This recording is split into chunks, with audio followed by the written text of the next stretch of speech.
அஸ்ஸலாமு அலைக்கும் வரஹ்மத்துல்லாஹி வபரகாத்துஹு. கோடை வெயில். அபூ ஹுரைரா ரலியல்லாஹு அன்ஹு அவர்கள் அறிவித்தார்கள், அல்லாஹ்வுடைய தூதர் ஸல்லல்லாஹு அலைஹி வஸல்லம் அவர்கள் கூறினார்கள், உங்கள் உலக நெருப்பு நரக நெருப்பின் 70 பாகங்களிலிருந்து ஒரு பாகமேயாகும் என்று கூறினார்கள். உடனே அல்லாஹ்வுடைய தூதர் ஸல்லல்லாஹு அலைஹி வஸல்லம் அவர்களே, இந்த உலக நெருப்பே பாவம் செய்தவர்களை எரித்து வேதனைப்படுத்த போதுமானதாயிற்றே என்று கேட்கப்பட்டது. அல்லாஹ்வுடைய தூதர் ஸல்லல்லாஹு அலைஹி வஸல்லம் அவர்கள், அப்படி அல்ல, உலக நெருப்பை விட நரக நெருப்பு 69 பாகங்கள் அதிகப்படுத்தப்பட்டுள்ளது. இவற்றில் ஒவ்வொரு பாகமும் உலக நெருப்பின் வெப்பத்திற்கு சமமானது என்று குறிப்பிட்ட இந்த செய்தி ஸஹீஹுல் புகாரியிலே 3265 என்ற எண்ணிலே பதிவு செய்யப்பட்டிருக்கிறது. அல்லாஹு தஆலா வேதமறை குர்ஆனிலே குறிப்பிடுகின்ற போது, இரவையும் பகலையும் ஏற்படுத்தியவனும் சூரியனையும் சந்திரனையும் படைத்தவனும் அந்த அல்லாஹுதான் என்று குறிப்பிடுகின்ற இந்த செய்தி அல் குர்ஆன் அத்தியாயம் 21 வசனம் 33 தெளிவுபடுத்தப்பட்டிருக்கிறது. சூரியனையும் சந்திரனையும் அவை தொடர்ந்து இயங்கிக் கொண்டிருக்கும் வண்ணம் உங்களுக்கு வசப்படுத்தி தந்துள்ளான் என்று குறிப்பிடுகின்ற இந்த செய்தி அல் குர்ஆன் அத்தியாயம் 14 வசனம் 33 தெளிவுபடுத்தப்பட்டிருக்கிறது. சூரியனின் மூலமாக ஏற்படுகின்ற இடர்பாடுகளில் இருந்து நம்மை பாதுகாத்து கொள்வதற்காக வேண்டி அல்லாஹ் சில வழிமுறைகளை ஏற்படுத்தி கொடுத்திருக்கிறான்.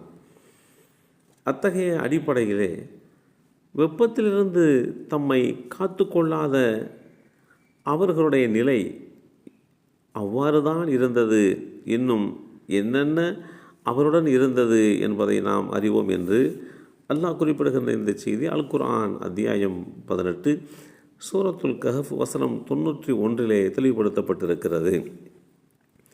கடும் வெப்பத்தினால் மக்கள் அவதிப்படுகின்றார்கள், பல்வேறு விதமான சிரமங்களை சந்திக்கிறார்கள். அதிலேயும் அக்னி வெயிலால் பலருக்கு தோல் சம்பந்தப்பட்ட நோய்கள் வருவதற்குண்டான சாத்தியக்கூறுகள் உண்டாகி கொடுக்கின்றன. உடல் முழுவதும் வியர்க்கூர் ஏற்படுகின்றது. இப்படி பாதிக்கப்பட்ட நபர்கள் வெயிலில் சென்றால் மேலும் பல சிரமங்களையும் சந்திக்க வேண்டிய சூழ்நிலை இருக்கிறது. ஆனால் அல்லாஹ் குறிப்பிடுகின்ற போது, அவனே சூரியனை வெளிச்சம் தரக்கூடியதாக அமைத்தான், சந்திரனுக்கு ஒளியை கொடுத்தான் என்று குறிப்பிடுகின்ற இந்த செய்தி அல் குர்ஆன் அத்தியாயம் 10 வசனம் 5 தெளிவுபடுத்தப்பட்டிருக்கிறது. இந்த வசனத்தின் மூலம் சூரியன் வெளிச்சத்திற்காக வேண்டியும் நேரத்தை கணக்கிடவும் படைத்துள்ளான் என்று தெளிவுபடுத்தப்பட்டிருக்கிறது. வெயில் நம்முடைய உடல் மீது படும்போது அதனுடைய ஆற்றலை பெற்றுக்கொள்ள முடிகிறது. நமது எலும்புகள் பலம் பெறுவதற்கு ஒரு வாய்ப்பாக அமைகிறது. மூட்டு வலி உள்ளவர்களுக்கு வெயில் காலம் ஒரு அருமருந்துள்ள காலமாக அமையப்பெறுகிறது. தொற்று நோய் பரவல் கடும் வெயிலின் மூலமாக கட்டுப்படுத்தப்படுகிறது. கடுமையான அந்த வெயில் தொற்று நோய் கிருமிகளை, பாக்டீரியாக்களை அழித்து சுகாதாரமான ஒரு சூழலை உருவாக்குகிறது. பல காய்கள் வெயிலடித்தால்தான் அது பழமாக மாறுகிறது. மனிதனுடைய உடலின் இரத்த ஓட்டம் வெயில் காலத்திலே அதிக அளவு உடலை சுற்றி வருகிறது. வெயிலுடைய சக்தியை கிரகித்தே மரங்கள் வளருகின்றன.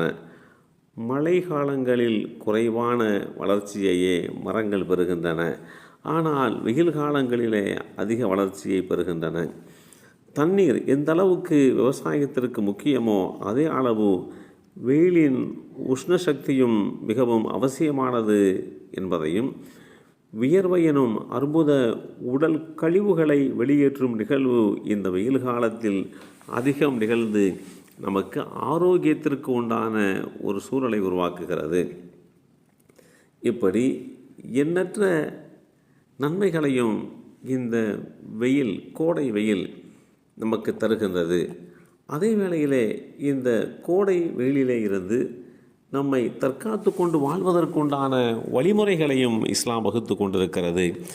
அத்தகைய வழிமுறைகளை தெரிந்து கொண்டு கோடை வெயிலிலே இருந்து நம்மை பாதுகாத்து கொண்டு வெயில் அதிகமாக இருக்கின்ற அந்த வேளையிலே நாம் வெயிலிலே அலைந்து கொண்டிருக்காமல் நம்முடைய உடல் ஆரோக்கியத்தையும் உடலையும் பாதுகாத்து கொள்ள வேண்டும். எல்லாம் வல்ல அல்லாஹ் அருள்வாளிப்பானாக. அஸ்ஸலாமு அலைக்கும் வரஹ்மத்துல்லாஹி வபரகாத்துஹு.